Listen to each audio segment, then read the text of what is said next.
Good morning for life. My name's Ty Hopkins. I'm an exercise scientist and professor at Brigham Young University. And today I want to talk to you a little bit about something I love, exercise. So about 400 BC, Hippocrates said, exercise is man's best medicine.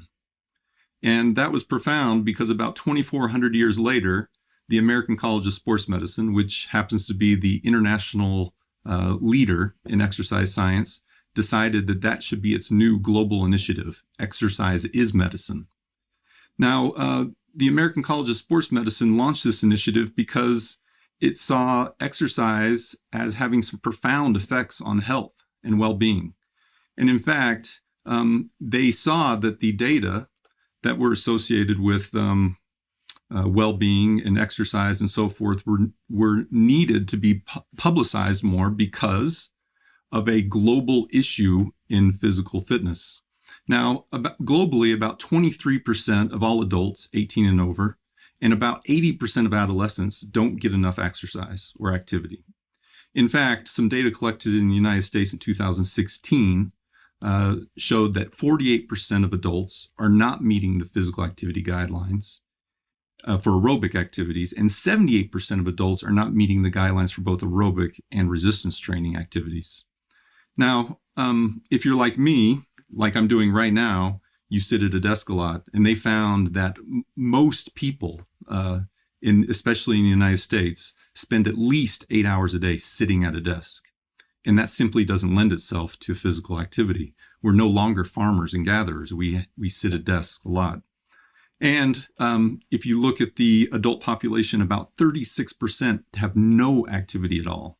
And that's a big deal. 36% of our U.S. population has no exercise. So with that in mind, the American College of Sports Medicine gathered data, really good high quality data, and showed some effects of exercise. Now in children, 3 to 6, that's limited to improve bone health and weight status. But when you move up to the 6 to 17-year-old range, you start to see some pretty profound effects of exercise, regular exercise, improved cognitive function, improved cardiorespiratory and muscle fitness, improved bone health, improved cardiovascular function, improved weight status and adiposity, and finally, fewer symptoms of depression. And those are pretty profound. And as you move on to adults, this becomes even more profound. If you look at mortality, there's a lower risk. If you look at cardiometabolic conditions like heart disease and diabetes, there's much less risk there. Cancers are lower. Everything from bladder cancer to kidney and stomach cancer.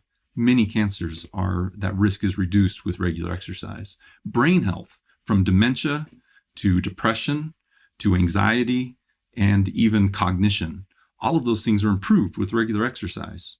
And weight status and all the benefits that come along with weight status are also improved with exercise. So adults are the beneficiaries, of course, of regular exercise.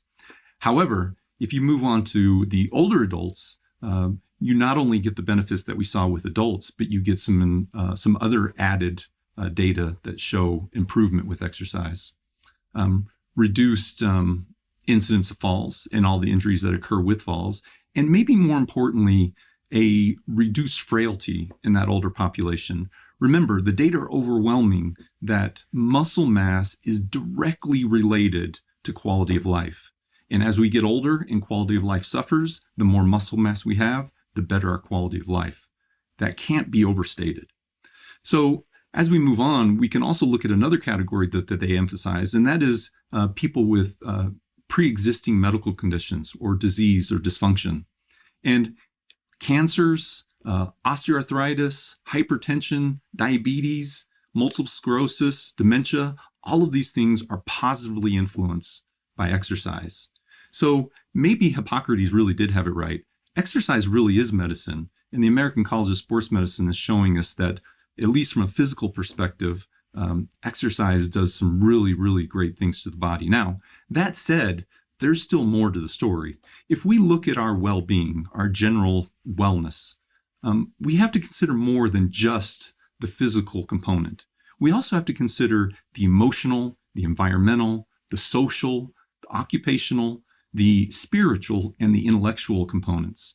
And in reality, that physical fitness is really just a small part of what we're talking about. So does exercise really influence all of these other categories of well-being as well? And I hope to convince you it does. In fact, the rest of the story shows us that if we look at data outside just disease and dysfunction, we start to see some really compelling things that really push exercise as not just a good for you thing, but a quality of life thing.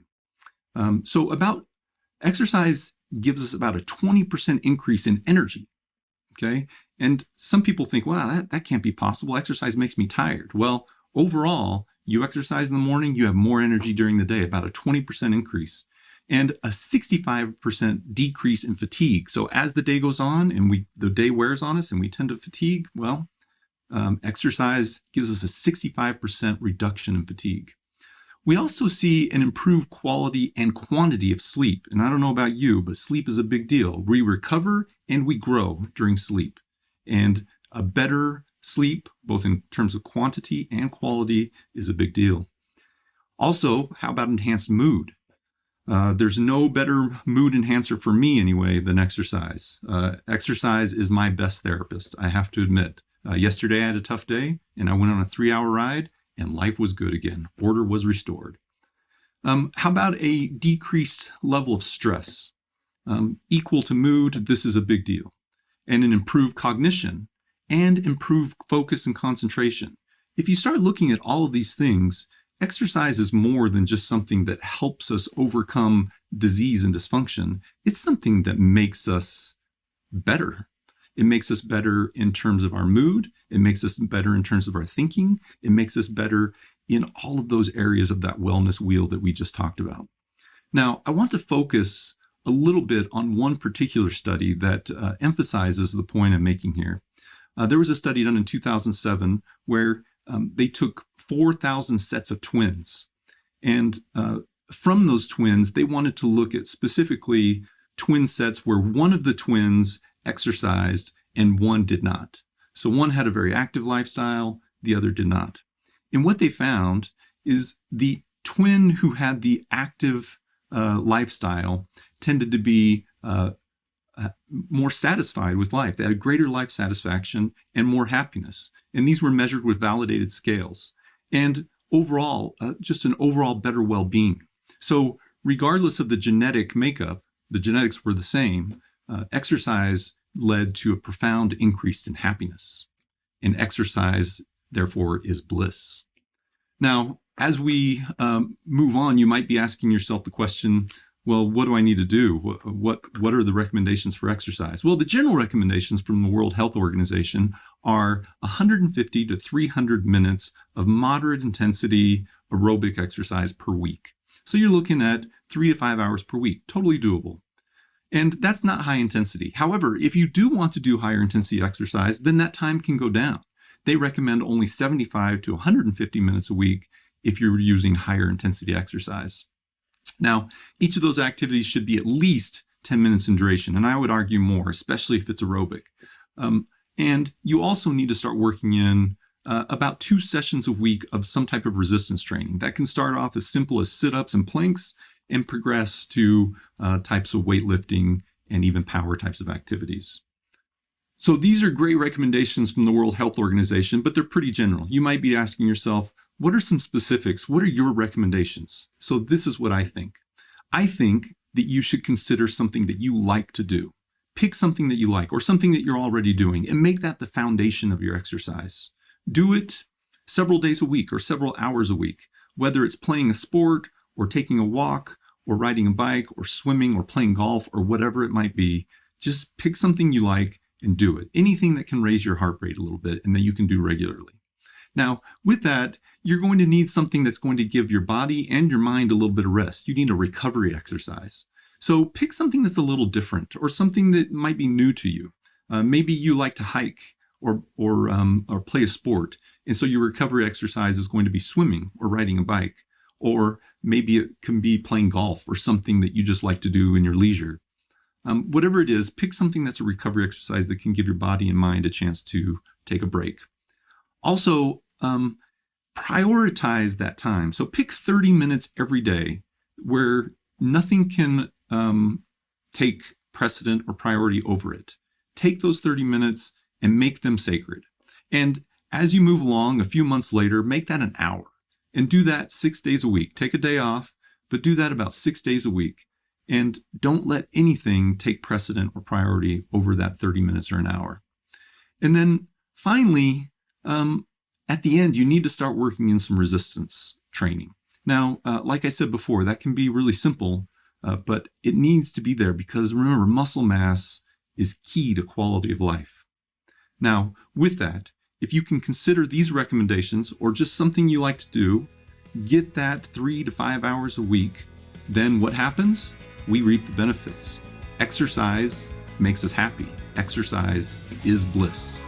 Thanks for your time, For Life. Have a great day. We'll see you next time.